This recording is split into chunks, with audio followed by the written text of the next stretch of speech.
Good evening, Sita. Good evening. How are you? Doing well, Sita. How are you?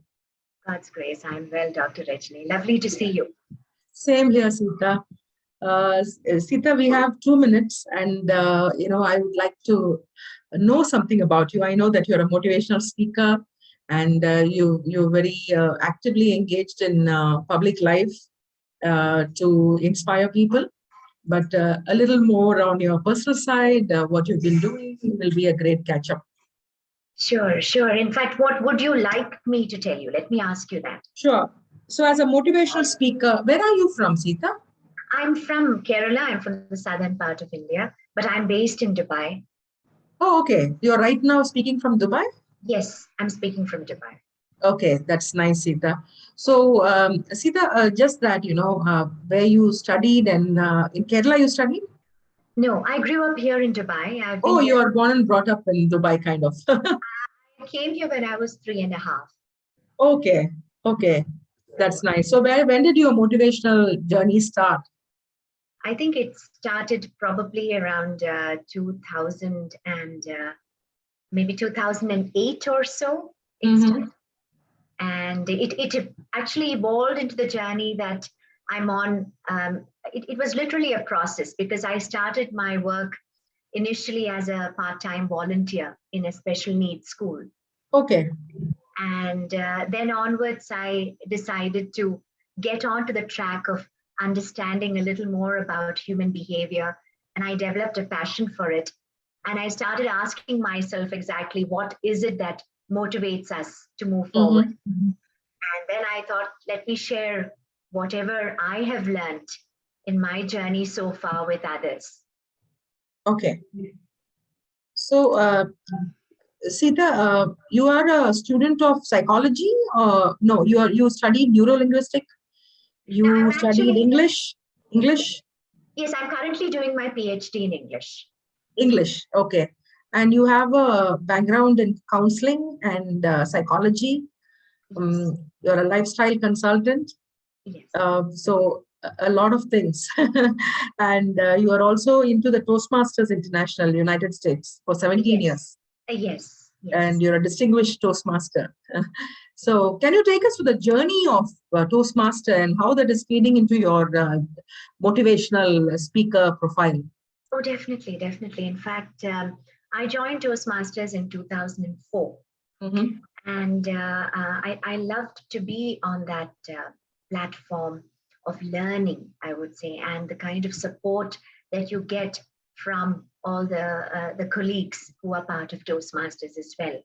And what I particularly, I think, what radiated to me was the fact that it is such a encouraging uh, environment to be in because you're not only learning, you're not only presenting yourself so that you're able to improve, you're helping others grow simultaneously. Okay. So I think the best part or the best message in Toastmasters, I would say, is it's apart from the fact that it provides, I would say, an enhancement of communication leadership Mhm. skills. Apart from that, it literally opens up anyone who's a part of Toastmasters that you can definitely improve. And when you improve, simultaneously, you can support others to reach their goals as well. So it's all tied with each other. Yes, very much. And I think even life itself is. Because now today, Holistic, yeah, when very I'm going to holistic. be interacting with you, Dr. Rajni, I'm very certain I'm going to be having a lot of takeaway from you after Yeah, the session. sure, sure. Say mutual. It's very mutual. And tell me about you studied neurolinguistics. How do you blend neurolinguistics and then how do you put that into practice? And do you bring those elements while you speak to people and when you do your counseling? How do you integrate these things? Well, actually, Rajni, I've been asked this question before. In fact, I think with regard to some of the learnings I have experienced, apart from Mm. NLP and the other courses, what I do is I tend to encapsulate whatever learning that I have done into my training and motivational workshops. including my mentoring program as well, which I launched last year. So Oh, okay. it's not just one part, I would say, of any specific course that I have done. I try to imbibe whatever I have learned into what I'm presenting, into what I am talking, into how I would seek to help people. That's So nice. for example, if it's I've done a hypnotherapy course. So what I do is sometimes even in my mentoring program, and also sometimes in my training or my motivational session, I try to bring in the concept of visualization for greater development and growth to either the attendees or my client. That's nice. So I'm a student of psychology as well, and studied psychology right from my undergraduation, and did a PhD in psychology way back 20 years ago, if I remember right. And every time we talk about psychology, and when I chose psychology, it was not very popular in India. And people used to always think that it is not a very, it will not be lucrative from an economic point of view. You're absolutely right. You're absolutely right. Actually, I'm sorry, I interrupted you. Please continue. No, you can talk. You can talk. No problem. In fact, what came to my mind was, Dr. Rajni, that years ago, when I had taken up psychology, it was because of the fact that I love to know what psychology is. And during that time, there was also a belief that it's probably those people who don't get the adequate marks to get into a different subject, which is lucrative in future. Right. It's those children who get into psychology. Yeah. Well, actually, not that I could complain much because I was never a good student. So it was a lot more easier for people to believe that belief, I would say. But then today, looking back, I feel very, very happy to note that psychology is such a highly respected subject today. No, it navigates into a lot of areas in life. And today, with all the stress and the so-called stress, we were talking about, people getting depressed. And with all this pandemic that has left behind for several people across the world, today, all of them are going after, people who can help them to get over that, whatever it is, depression or stress or not a very favorable mind state to be in. Apart from that, I was also talking about a subject called Great Resignation in HR, because I practice organizational behavior and I've specialized in HR. So I was talking about Great Resignation with some groups here in India. And I want to take your view on this as well. So Great Resignation is actually triggered by the mind state of people. That's what the person who framed this, who coined this word Great Resignation has been telling.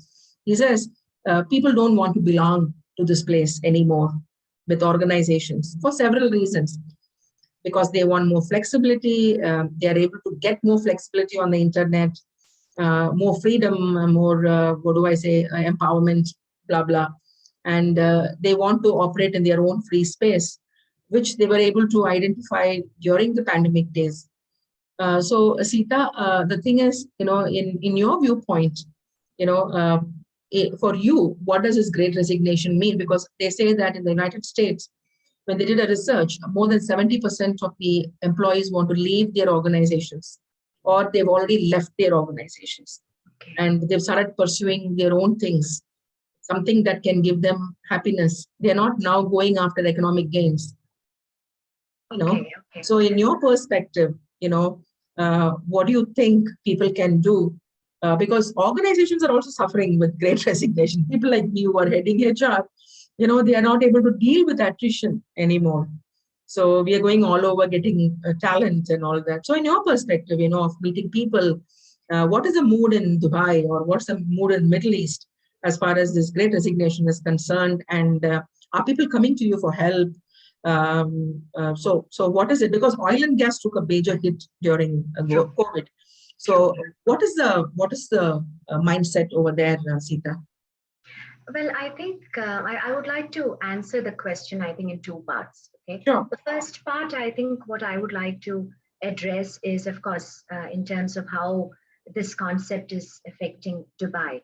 And I think as far as I can see, Dubai has been making considerable progress as far as how much it has been affected by the COVID pandemic.